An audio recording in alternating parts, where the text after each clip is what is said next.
মুক্তা কেমন আছেন?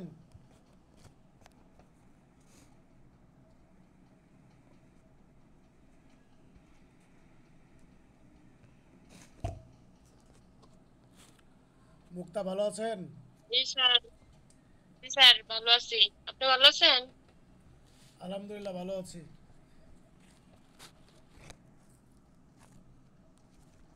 অয়ন ভালো আছো?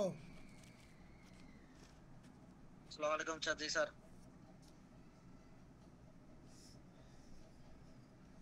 ফারজানা লিমন আপু ভালো আছেন?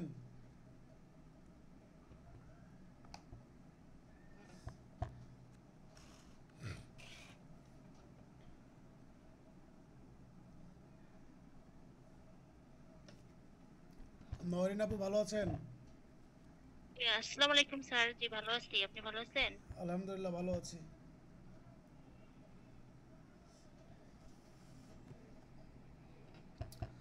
ফারজানা লিমন আপু ভালো আছেন? জি স্যার, আমিই বললাম। ধরেন আমার একটু বলতে দেরি হয়ে গেছিল তো। ও আচ্ছা।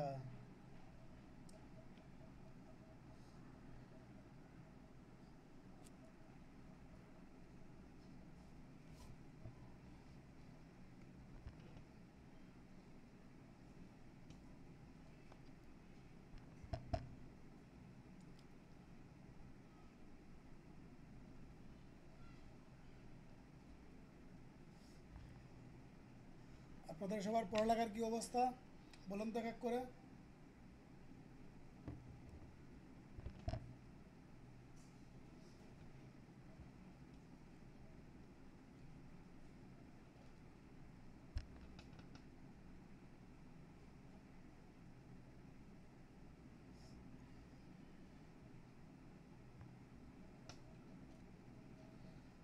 মুক্তা আপনার পড়ালেখার কি অবস্থা?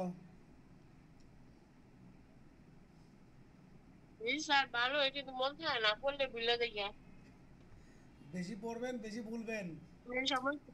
বেশি পড়বেন বেশি হ্যাঁ। ভুলবেন, পরীক্ষার হলে সব মনে চলে আসবে। হুম। এটা হচ্ছে পড়ালেখার নিয়ম। ইনশাল্লাহ। ইনশাল্লাহ। শিলা কেমন আছেন? জি, আলহামদুলিল্লাহ ভালো। যাক মাশাল্লাহ।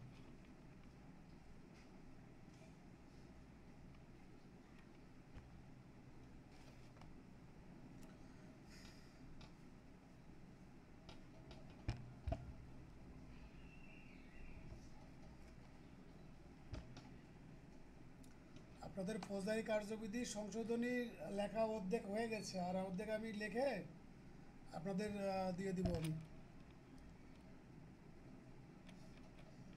স্যার, আমরা ইংলিশটা দেখে মোটামুটি পড়তেছি যতদূর বুঝি আর কি। ইংরেজিটা পড়ার দরকার নাই।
আমি আজকে আগে থেকে বলে দিলাম যে সবাই দ্রুত একটু যুক্ত হবেন বা সবাই যুক্ত হবেন।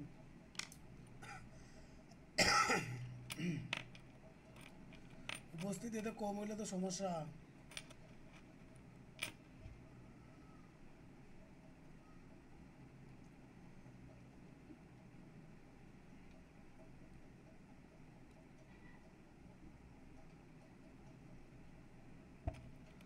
আচ্ছা, আমার মনে হয় যে এখন আর লেট করার দরকার নাই, ক্লাস আমরা শুরু করে দিই।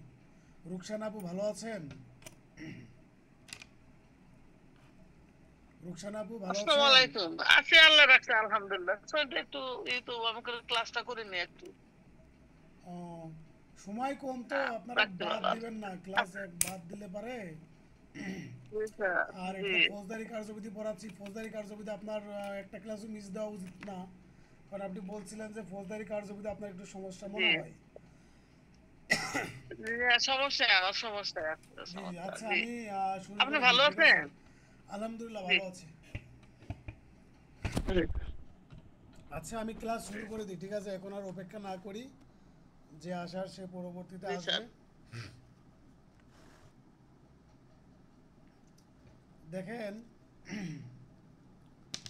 আমি আজকে আপনাদের 154 ধারা থেকে পড়াবো। 154 ধারা ফৌজদারি মামলা কিভাবে দায়ের করা হয় এবং কিভাবে তদন্ত করা হবে, কিভাবে তদন্ত করবে পুলিশ, অনুমতি ছাড়া নাকি অনুমতিতে, কতদিনের মধ্যে তদন্ত করবে, বিস্তারিত বিষয় আমি আজকে আলোচনা করব। আপনারা খুব মনোযোগ সহকারে শুনবেন। আমার কথা কি স্পষ্ট শুনতে পাচ্ছেন? ক্লিয়ার শুনতে পাচ্ছেন? জি স্যার। বিথি ভালো আছেন? জি আছি ভালো, আলহামদুলিল্লাহ। আপনি ভালো আছেন? আলহামদুলিল্লাহ ভালো আছি। আপনি মাঝে কিছুদিন ইররেগুলার কেন?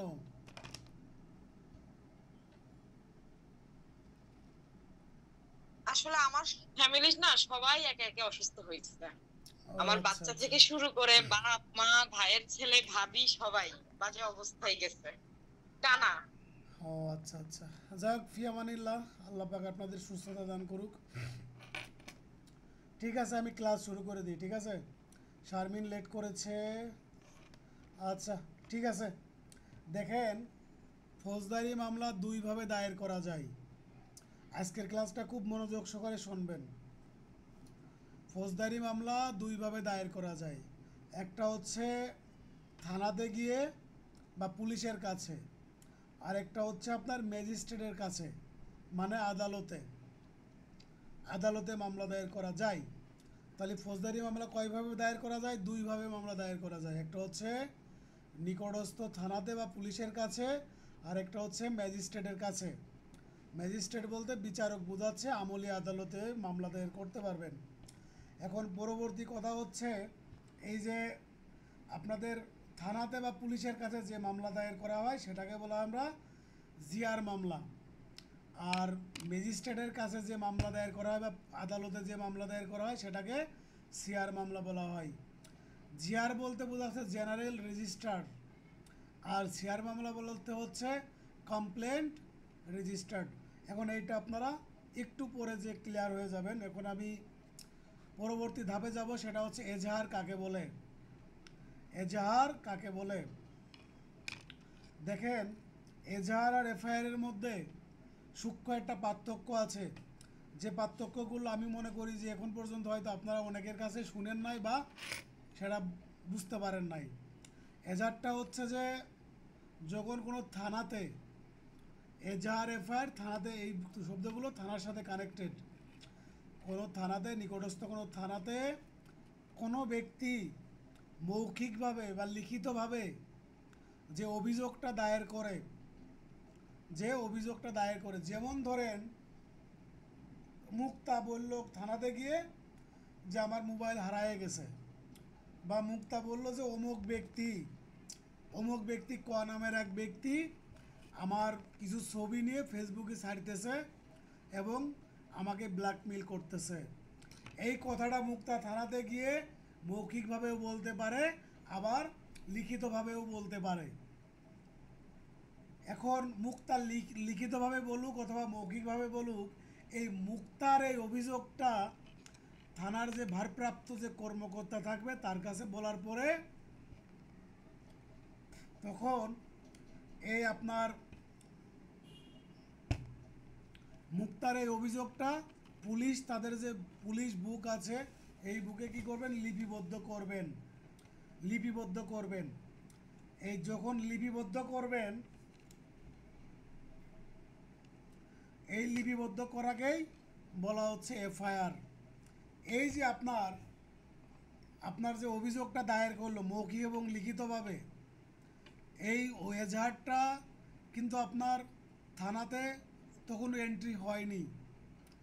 এই যে আপনার এফআইআর আর এজাহারের মধ্যে সূক্ষ্ম একটা পার্থক্য হচ্ছে যে কোনো ব্যক্তি যখন থানাতে যাবে, থানাতে গিয়ে তার অভিযোগ মৌখিক এবং লিখিতভাবে কি করবেন জানাবেন। জানানোর পরে গিয়ে যখন ওই একই অভিযোগ পুলিশ কর্মকর্তা তাদের বিপি নাম্বার 27 নম্বর বইয়ে যখন লিপিবদ্ধ করবে, তখন সেটা হয়ে যাবে কি আপনার এফআইআর। মানে একই জিনিস, একই অভিযোগ যখন কোনো ব্যক্তি মৌখিক এবং লিখিতভাবে পুলিশ কর্মকর্তার কাছে দিবে, সেটা যখন আপনার কি করবেন, পুলিশ কর্মকর্তা যেই মুহূর্তে তাদের যে BP number 27 Bangladesh police form 27 এটাতে যখন লিপিবদ্ধ করবেন, এই লিপিবদ্ধ করার সাথে সাথেই কি হবে, সেটা হয়ে যাবে আপনার এফআইআর। তাহলে এজাহারটা কি? এজাহারটা হচ্ছে লিখিত বা মৌখিক অভিযোগ। এই অভিযোগটা করে কে? যে কোনো ব্যক্তি। এই এজাহারটাই যখন এই বিপি বাংলাদেশ পুলিশ আপনার ফর্ম নং 27 এটাতে যখন লিপিবদ্ধ করবেন, ওই এজাহারটাই যখন লিপিবদ্ধ করবেন, লিপিবদ্ধ করার সাথে সাথেই ওইটা হয়ে যাবে কি এফআইআর। এফআইআর বাংলা কি? ফার্স্ট ইনফরমেশন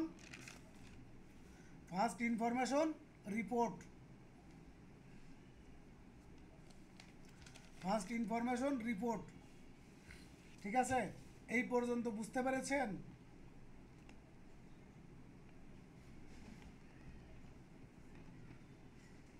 স্যার বুঝতে পারছি। তাহলে জি ভাইয়া। এজাহার আর এফআইআর এর মধ্যে সূক্ষ্ম একটা পার্থক্য আছে। যখন এই যে মুক্তা থানাতে গিয়ে এসে মৌখিক এবং লিখিতভাবে তার যে অভিযোগটা করলো যে ক নামের এক ব্যক্তি তার ছবি ফেসবুকে ছাড়তেছে, টিকটকে ছাড়তেছে, ইউটিউবে ছাড়তেছে এবং এটা দিয়ে আমাকে ব্ল্যাকমেল করতেছে, এই যে মুক্তার এই কথাটা, এই বক্তব্যটা হচ্ছে এজাহার। আর এই এজাহারটাকে যখন পুলিশ লিপিবদ্ধ করবেন, বাংলাদেশ পুলিশ ফর্ম নং 27 এইখানে যখন লিপিবদ্ধ করবেন তখন সেটা হয়ে যাবে এফআইআর। বুঝতে পেরেছেন?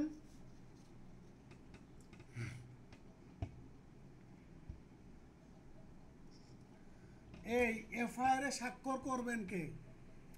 এফআইআর এ স্বাক্ষর করবেন সংবাদদাতা।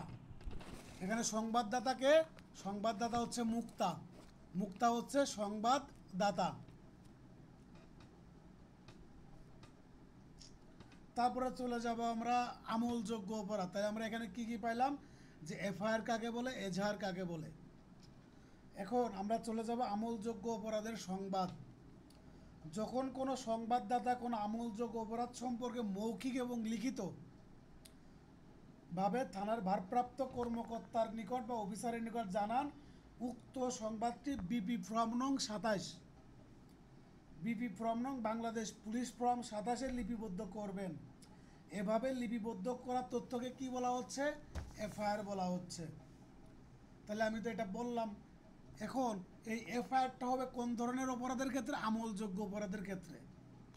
এফআইআরটা সাধারণত আমলযোগ্য অপরাধের ক্ষেত্রে লিপিবদ্ধ করা হয়। তারপর দেখেন, পুলিশ অফিসার যখন ওই এফআইআরের উপর একটি পিএস কেস সংশ্লিষ্ট নাম্বার এবং তারিখ দিবেন এবং এফআইআরটি 24 ঘন্টার মধ্যে ম্যাজিস্ট্রেট বরাবর কি করবেন? ফরওয়ার্ড করে দিবেন। তখন ম্যাজিস্ট্রেট তার উপর একটা কি দিবেন? জিআর নাম্বার দিবেন। কি নাম্বার দিবেন? GR number. জিআর এর পূর্ণরূপ কি? General register. তখন এই যে এইভাবে যে মামলা দায়ের করা হচ্ছে তাকে কি বলা হচ্ছে?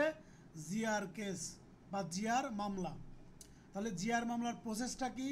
প্রথমে কোনো সংবাদদাতা থানাতে যাচ্ছে, এই সংবাদদাতা যে বক্তব্য দিয়েছে সেটা হচ্ছে এজাহার।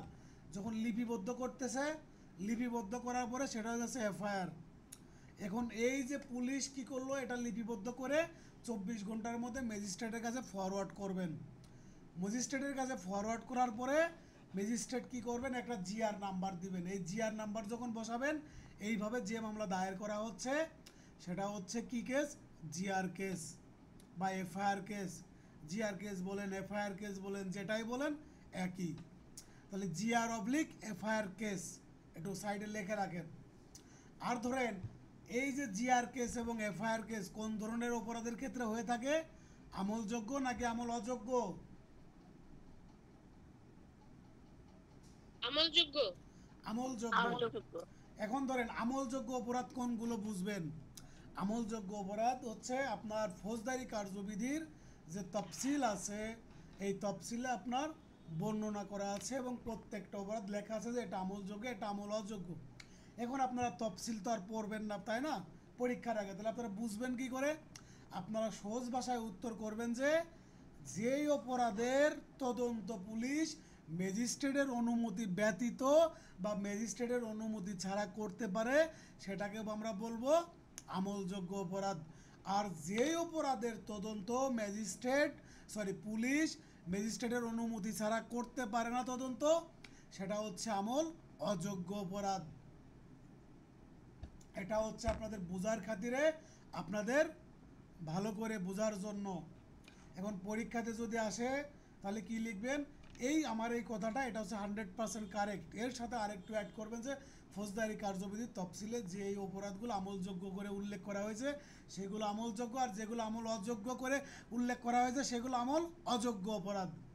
এইটার পরে গিয়ে আপনি লিখবেন যে ম্যাজিস্ট্রেট পুলিশ অফিসার যে অপরাধের তদন্ত ম্যাজিস্ট্রেটের অনুমতি ছাড়া করতে পারে সেটাকে আমরা আমলযোগ্য অপরাধ বলতে পারি।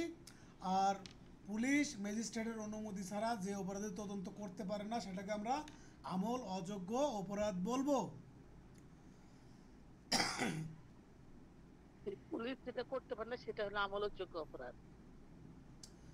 রুকসানা আপু বলেন আবার।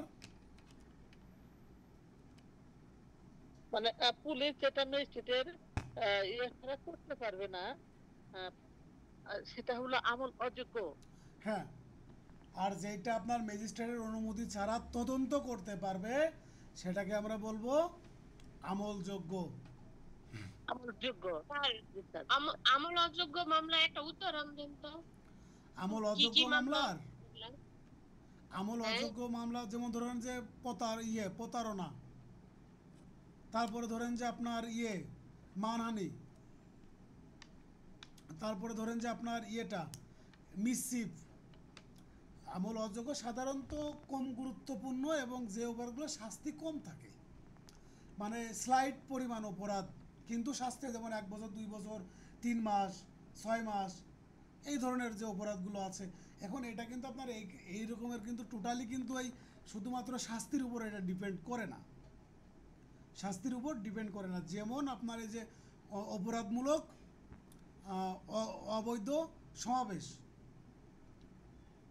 ঠিক আছে, অবৈধ যে সমাবেশগুলো আছে, আনলফুল অ্যাসেম্বলি যেগুলো আছে, এগুলো কিন্তু আমলযোগ্য, কিন্তু শাস্তি হচ্ছে 2 বছর 1 বছর 6 মাস এরকমের। তারপরে যেমন ধরেন যে 326 ধারা হচ্ছে আমলযোগ্য, 327 ধারা হচ্ছে 307 ধারা হচ্ছে আমলযোগ্য। হ্যাঁ, তারপরে আমি চলে যাব। বেআইনি সমাবেশটা তাহলে আমল বলেন বুঝি না, আবার বলেন। না বললাম তাহলে বেআইনি সমাবেশটা তাহলে আমল অযোগ্য। হ্যাঁ, আমলযোগ্য। এগুলো দরকার নাই, বুঝছেন, যে কোন অপরাধ আমলযোগ্য আর কোন অপরাধ আমলযোগ্য না। কারণ পৃথিবীতে বাংলাদেশে অনেক ধরনের অপরাধ, আপনারা সবগুলো মনে রাখতে পারবেন না। আমি যে টেকনিকটা আপনাদের বললাম না, ফৌজদারি কার্যবিধির তফসিলে যে অপরাধটা আমলযোগ্য উল্লেখ করা হয়েছে সেটা আমলযোগ্য, যেটা আমলযোগ্য বলে উল্লেখ করা হয় নাই সেটা আমলযোগ্য না বা আমল অযোগ্য। শুধু এইটুকু মনে রাখবেন। আর বলবেন যে ম্যাজিস্ট্রেটের অনুমতি ছাড়া পুলিশ অফিসার যখন তদন্ত করতে পারে সেটাকে আমরা আমলযোগ্য অপরাধ বলবো, আর অনুমতি ব্যতীত অনুমতি নিয়ে যখন তদন্ত করবে তখন সেটাকে আমরা বলবো আমল অযোগ্য। এখন এই কথাটুকু শুধু আপনার এখন মনে হবে না, যখন প্র্যাকটিসে যাবেন তখন আপনারা ডিটেলসে পড়বেন, এর বাইরে কিন্তু পরীক্ষাতে আপনাদের আসবে না, সুতরাং আর দরকার নাই। হ্যাঁ, এটা আবার সংশয় ছিল, ক্লিয়ার হয়ে গেল। আহ, রুকসানা আপু, আপনি যখন বলবেন তখন একটু মানে আস্তে আস্তে একটু জোরে বলবেন, বলেন। এটা আমার স্যার, আমার একটা সংশয় ছিল যে এটা মানে বুঝতে পারতেছিলাম না, তো স্যার আজকে আলহামদুলিল্লাহ ক্লিয়ার হয়ে গেল, জি, থ্যাংক ইউ। বুঝতে পারলাম। আচ্ছা দেখেন, আমরা দেখলাম যে এজাহারে স্বাক্ষর করেন কে? এজাহারে স্বাক্ষর করবেন শুধুমাত্র সংবাদদাতা। এজাহারে স্বাক্ষর করবেন শুধুমাত্র সংবাদদাতা। কারণ কি? এই যে মুক্তা আপনার এজাহার করলো না, একটা অভিযোগপত্র। এজাহার বলতে আপনার জিডি বোঝায়, জিডি। জিডি তো বুঝেন, তাই না? জিডি তো বুঝেন। এই জিডিটাই হচ্ছে এজাহার। জিডিটাই হচ্ছে এজাহার। এই এজাহার যখন জিডি একজন ব্যক্তি করে, শুধুমাত্র যেই ব্যক্তি জিডি করে সেই ব্যক্তি আপনার কি করে, এই এজাহারে স্বাক্ষর দায়ের করে। শুধুমাত্র সেই ব্যক্তি স্বাক্ষর করে। আর হচ্ছে এফআইআর একটা আছে, এফআইআরে আপনার স্বাক্ষর করবেন যে অভিযোগ নিয়ে গেছে। যেমন এফআইআর যখন আপনার এই মুক্তা জিডিটাই যখন আপনার এফআইআর হিসাবে অন্তর্ভুক্ত হয়ে যাবে, তখন এখানে স্বাক্ষর করবেন মুক্তা এবং পুলিশ অফিসার। মুক্তা এবং পুলিশ অফিসার। তাহলে আমরা পাইলাম যে এজাহারে স্বাক্ষর করবেন আপনার শুধুমাত্র মুক্তা, আর এফআইআরে স্বাক্ষর করবেন মুক্তা এবং পুলিশ অফিসার। পুলিশ অফিসার বলতে থানার ভারপ্রাপ্ত কর্মকর্তা। যেটা জিডির ক্ষেত্রে কি দুইজনের স্বাক্ষর লাগলো? জিডির ক্ষেত্রে শুধুমাত্র যে ব্যক্তি জিডি করবেন তার স্বাক্ষর লাগবে।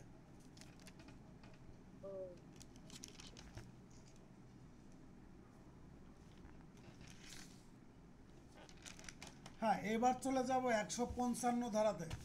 155 ধারাতে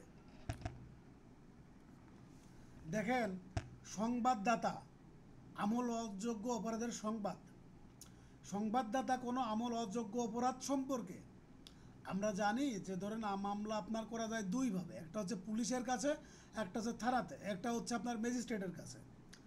যখন কোনো সংবাদদাতা আপনার আমল অযোগ্য অপরাধ সম্পর্কে পুলিশ অফিসারের নিকট মৌখিক এবং লিখিতভাবে আপনার অভিযোগ দায়ের করে, তখন পুলিশ অফিসার উক্ত সংবাদটা কী করবেন, Bangladesh police form 65, Bangladesh police form 65 এটাতে কি করবেন, লিপিবদ্ধ করবেন। সংবাদদাতা ও ফর্ম সব ম্যাজিস্ট্রেটের নিকট প্রেরণ করবেন। আমরা একটা কিন্তু কি পাইলাম, যখন আমলযোগ্য পাইলাম তখন আমরা পাইলাম কি বিপি নাম্বার 27, আর যখন আমল অযোগ্য পাইলাম তখন বিপি নাম্বার বা বিপি ফর্ম 65। আপনারা কিন্তু এটা একটু মনে রাখবেন যে যখন আমল অযোগ্য হবে তখন সেটা হবে কত, বিপি নাম্বার 65, আর যখন আমলযোগ্য হবে তখন হবে বিপি নাম্বার 27 বা বিপি ফর্ম নং 27। হ্যাঁ, এখন পুলিশের নিকট দেখেন, যখন আপনার আমলযোগ্য অপরাধ করতেছে তখন কিন্তু পুলিশ আপনার এফআইআর ভুক্ত অন্তর্ভুক্ত করে তারপরে ফরওয়ার্ড করতেছে। আর যখন আমল অযোগ্য অপরাধ, সেক্ষেত্রে পুলিশ কিন্তু আপনার এটা এফআইআর ভুক্ত করবে না, শুধুমাত্র লিপিবদ্ধ করবেন। এবং এই সংবাদদাতা সহ, যেমন ধরেন মুক্তা হচ্ছে আপনার একটা আমল অযোগ্য অপরাধে পুলিশে কি করছে, সংবাদ দিছে, পুলিশ তখন এটা লিপিবদ্ধ করবেন। এই মুক্তার সংবাদটা লিপিবদ্ধ করবেন, লিপিবদ্ধ করে মুক্তাকে সহ ওই লিখিতটা ম্যাজিস্ট্রেটের কাছে পাঠিয়ে দিবেন। মুক্তাকে সহ ম্যাজিস্ট্রেটের কাছে পাঠিয়ে দিবেন। তারপর ম্যাজিস্ট্রেট উক্ত ফর্মের উপর একটা কি করবেন, নন এফআইআর নাম্বার লিখবেন বা নন জিআর নাম্বার লিখবেন। তাহলে কি লিখবেন, ওটা কি হবে, নন এফআইআর বা নন জিআর। যখন দেখেন যখন আমলযোগ্য অপরাধ হচ্ছে তখন কিন্তু এফআইআর হচ্ছে বা জিআর হচ্ছে, আর যখন আমল অযোগ্য হচ্ছে তখন হচ্ছে কি নন জিআর নন এফআইআর। তাহলে আপনারা একটু অবলিক দিয়ে লিখে রাখেন, আপনাদের যাদের কাছে বই আছে, নোট আছে, যে নন জিআর অবলিক নন এফআইআর দুইটা হলো সেম, আর এফআইআর আর জিআর দুইটা হচ্ছে একই। তাহলে দেখেন, এই যে আপনার প্রথমে পুলিশের কাছে আমল অযোগ্য অপরাধের একটা সংবাদ দিল, তখন police officer Bangladesh police form 65-তে লিপিবদ্ধ করেন, তখন সংবাদদাতা সহ ওই লিপিবদ্ধকৃত বক্তব্যটা কী করলো, আপনার ম্যাজিস্ট্রেটের কাছে পাঠিয়ে দিল। যখন ম্যাজিস্ট্রেটের কাছে পাঠিয়ে দিল তখন ম্যাজিস্ট্রেট কি করবে, তখন এটার উপর আপনার একটা কি নন জিআর বা নন এফআইআর নামে একটা মামলা নাম্বার দিবেন। তা এই যে মামলা নাম্বার যখন দিবেন, এই মামলা নাম্বার দেওয়ার পরে তখন সেই মামলাটা কী হয়ে যাবে, নন এফআইআর মামলা বা নন জিআর মামলা। তাহলে দুইটা সিকোয়েন্স কি বুঝতে পেরেছেন আপনারা?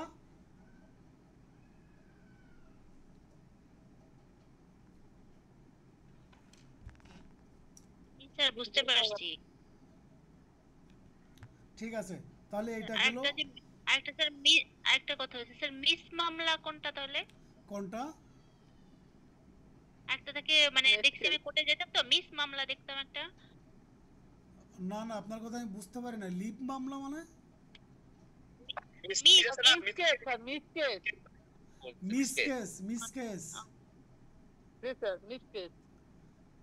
আচ্ছা, ওটা আমি একটু পরে বলি, হ্যাঁ? ওইটা টোটালি এটার সাথে কোনো কানেকশন নাই, ঠিক আছে? আমি বলবো একটু আচ্ছা পরে স্যার, বলবো। ঠিক আছে। ঠিক আছে, তাহলে দেখেন, এই যে আপনার আপনার আমল অযোগ্য অপরাধ, তাহলে এইভাবে কি হচ্ছে, আপনার নন জিআর এবং নন এফআইআর মামলা হিসাবে গণ্য হচ্ছে। তারপরে চলে যান, এই যে বিপি নাম্বার 65-তে সংবাদদাতা লিপিবদ্ধ করবেন, তাকে আপনার জেনারেল ডায়েরি এন্ট্রি বলা হচ্ছে।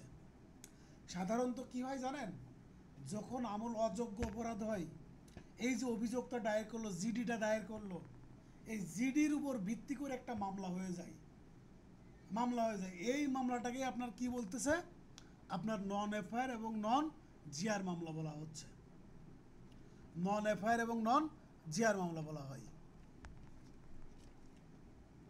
তাহলে এখন আপনাদের যদি প্রশ্ন করা হয়, জিডি করা হয় কত ধারাতে?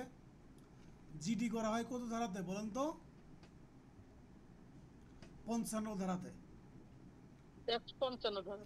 155 ধারাতে। জি 155। তারপর দেখেন, আমল অযোগ্য মামলার তদন্ত পুলিশ অফিসার ক্ষমতাপ্রাপ্ত প্রথম এবং দ্বিতীয় শ্রেণীর ম্যাজিস্ট্রেটের অনুমতি ব্যতীত করতে পারবেন না। প্রথম এবং দ্বিতীয় শ্রেণীর ম্যাজিস্ট্রেটের অনুমতি ব্যতীত করতে পারবেন না। এবার আমি চলে যাব আপনার 156 ধারাতে। 156 ধারাতে দেখেন, যখন আমলযোগ্য মামলা যখন আপনার এফআইআর-ভুক্ত হচ্ছে, তখন কিন্তু পুলিশ অফিসারের কারোর অনুমতির প্রয়োজন হচ্ছে না তদন্ত করার জন্য। তখন পুলিশ অফিসারের কোনো তদন্ত করার প্রয়োজন হচ্ছে না। এটা আপনার কততে বলা আছে? 156 উপধারা 1-এ বলা আছে। 156 উপধারা 1-এ বলা আছে যে এফআইআর-ভুক্ত যে মামলাগুলো বা আমলযোগ্য মামলার যেগুলো, ওইগুলোতে ম্যাজিস্ট্রেটের অনুমতি ছাড়া কি করতে পারবে? তদন্ত করতে পারবে। লতিফ ভাই ভালো আছেন?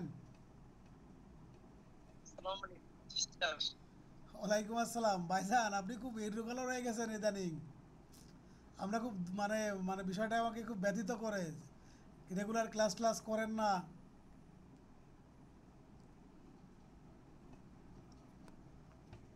রেগুলার ক্লাস করতে হবে ভাই।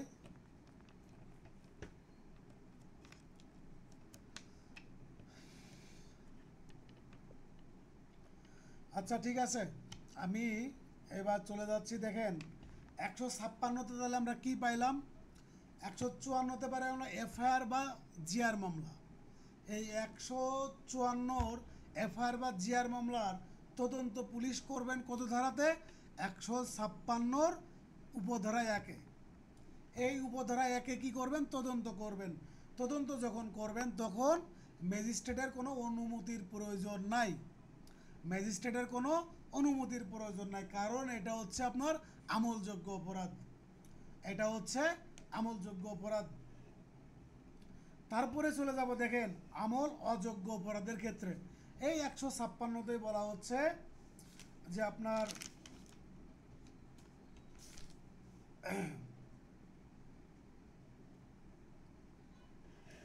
156 উপধারা 3-এ বলা হচ্ছে যে ম্যাজিস্ট্রেট আপনার 190 ধারাতে 190 ধারাতে অধীন কোনো মামলা বা কোনো অপরাধ আমলে গ্রহণ করার পরে পুলিশের নিকট কী করবেন? তদন্তের জন্য প্রেরণ করবেন। এটা কোন শ্রেণীর ম্যাজিস্ট্রেট হবে? প্রথম এবং দ্বিতীয় শ্রেণীর ম্যাজিস্ট্রেট। প্রথম এবং দ্বিতীয় শ্রেণীর ম্যাজিস্ট্রেট কি করবেন? পুলিশকে তদন্ত করার নির্দেশ দিতে পারেন।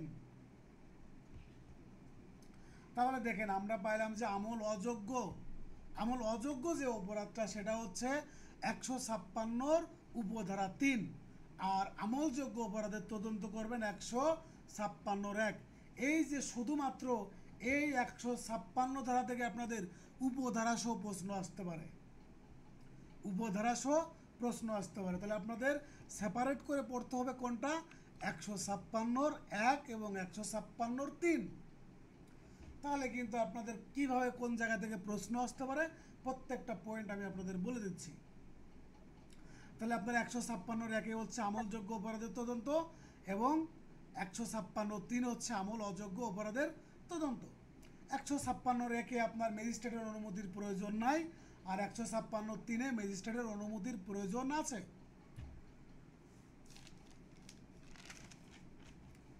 ঠিক আছে, বুঝতে পেরেছেন?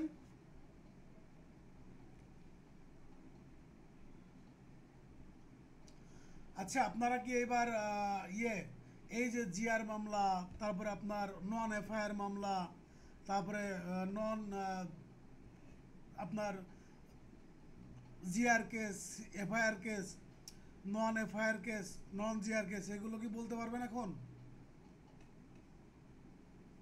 জি স্যার, বলতে পারবো।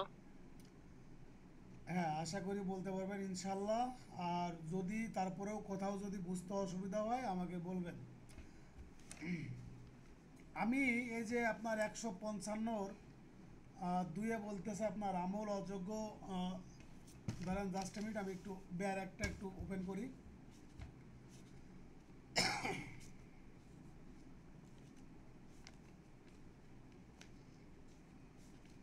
ভাই আমল অযোগ্য মামলার তদন্ত 155(2) না?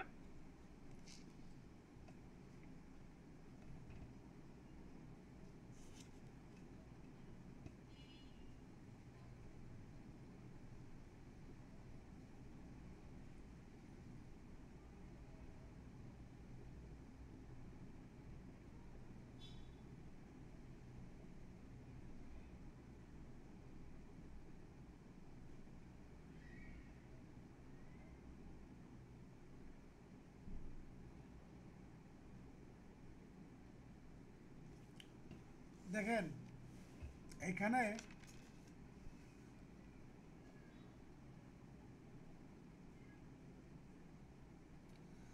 একশো 56(3) বলতেছে যে আপনার এই যে আমল অযোগ্য অপরাধের অপরাধটা ম্যাজিস্ট্রেট আপনার কি করবেন? আমলে গ্রহণ করবেন। আমলে গ্রহণ করে পুলিশ অফিসারকে কি করতে পারবেন? তদন্ত করার নির্দেশ দিতে পারবেন। এটা হচ্ছে জাস্ট একটা লাইন। আর 155(2) আপনার ডাইরেক্টলি বলতেছে যে প্রথম শ্রেণীর ম্যাজিস্ট্রেট এবং দ্বিতীয় শ্রেণীর ম্যাজিস্ট্রেটের অনুমতি ছাড়া আমল অযোগ্য অপরাধের তদন্ত পুলিশ করতে পারবে না। এখন এই যে আপনার 156(3) এবং 155(2) দুইটা আপনার একই কথা কিন্তু ভিন্নভাবে বলা। এখন তাহলে 155(2) এবং 156(3) দুইটা আপনারা একসাথে করে পড়বেন, কিন্তু দুইটার কথা বা মেরিট একই। এখন 155(2) বলতেছে যে প্রথম এবং দ্বিতীয় শ্রেণীর ম্যাজিস্ট্রেটের অনুমতি ব্যতীত পুলিশ অফিসার কি করতে পারবেন না? তদন্ত করতে পারবেন না। আবার 156(3) বলতেছে ম্যাজিস্ট্রেট মামলা মানে আমল অযোগ্য অপরাধ আপনার আমলে গ্রহণ করে পুলিশকে কি করতে পারবেন? তদন্ত করার নির্দেশ দিতে পারবেন। ঠিক আছে, তাহলে এই যে দুইটা ধারা, এই দুইটা ধারা আপনার কি করবেন? সেপারেট করে পড়বেন। তাহলে 56(1) আর 56(3) মানে 156(3) আর 155(2) এই দুইটাকে এক করবেন। ঠিক আছে, আর আপনার এই যে দেখেন 156(1) হচ্ছে অনুমতি ছাড়া, আর 156(3) হচ্ছে অনুমতি সহ, আর 155(2) হচ্ছে অনুমতি সহ। ঠিক আছে, তাহলে 155(2) এবং 156(3) দুইটাকে এক করবেন।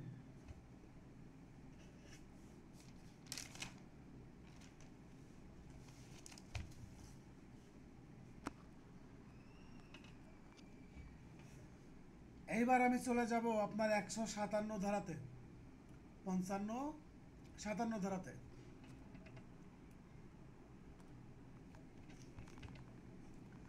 দেখেন, আমলযোগ্য অপরাধের সন্দেহের ক্ষেত্রে তদন্তের বিধান।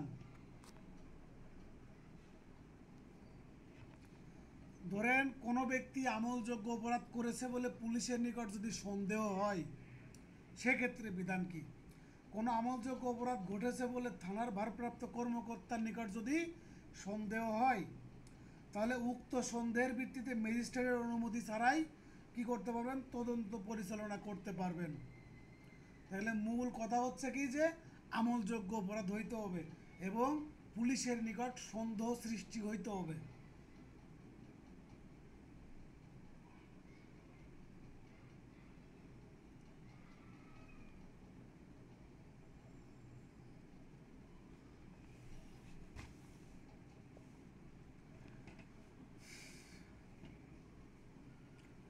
এত সময় গেল আপনার কোন ধরনের মামলা? জিআর মামলা, এফআইআর মামলা। আমি কিন্তু বলেছি যে জিআর মামলা আর এফআইআর মামলা দুইটা হচ্ছে একই, আর নন এফআইআর মামলা, নন জিআর মামলা দুইটা হচ্ছে এক। এখন একটা হচ্ছে আপনার জেনারেল রেজিস্টার্ড আর আরেকটা হচ্ছে আপনার কমপ্লেন রেজিস্টার্ড।